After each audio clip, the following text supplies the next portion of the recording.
Bonjour à vous. Aujourd'hui, c'est la journée mondiale de la santé et de la sécurité au travail. Alors, quand on parle de santé et de travail, généralement, on pense à tout ce qui est troubles psychosociaux, on pense à tout ce qui est troubles musculo-squelettiques. Donc, troubles psychosociaux, c'est tout ce qui est stress, burn-out, dépression. Mais on oublie très souvent un paramètre assez important de la santé au travail qui est le risque cardiovasculaire. Alors avant de continuer, abonnez-vous massivement et on se dit à tout de suite après le jingle.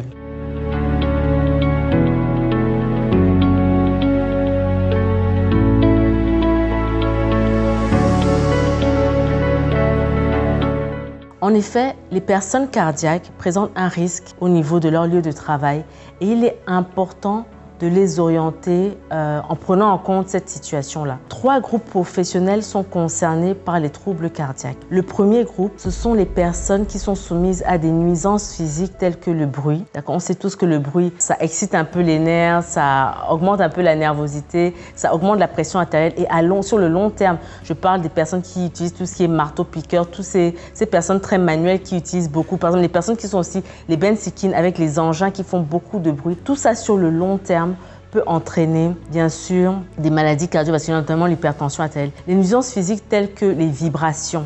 On a parlé tout de suite de marteau-piqueur et l'électricité. Voilà, toutes les personnes qui doivent manipuler l'électricité et qui sont cardiaques sont susceptibles de développer des troubles du rythme cardiaque et notamment des troubles du rythme graves. Donc, il est important chez ces personnes-là de faire attention. Récemment, j'ai reçu lors d'une de nos campagnes un jeune homme qui est ingénieur et qui est cardiaque, qui a des palpitations et on voulait l'affecter justement à un poste aussi dangereux et j'ai dû m'opposer bien sûr de concert avec son médecin du travail parce que cela est très dangereux pour lui. Le deuxième groupe, ce sont les postes de sécurité. Voilà, tout ce qui est travail posté, c'est-à-dire les personnes qui prennent des gardes, les professionnels de santé qui prennent les gardes, les infirmiers, les chirurgiens, les médecins et aussi tout ce qui est gardien, les gardinages. Donc tous ces postes de sécurité où en fait on passe des gardes, on ne dort pas la nuit, on a des insomnies du fait du travail, sont des postes à risque de présenter des maladies cardiovasculaires ou bien de développer des complications plus tard. Donc il est important chez ces personnes de faire un bilan cardiaque,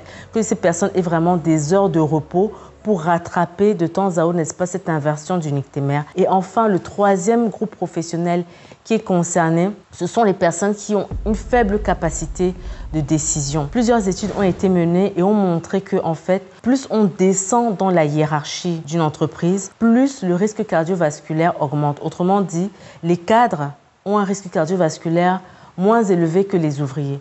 Et du fait que parce que les cadres ont plus de responsabilités, plus de marge décisionnelle par rapport aux ouvriers. Voilà, donc j'espère que cette vidéo vous aura édifié. Likez, commentez, partagez massivement. On se dit à la prochaine vidéo.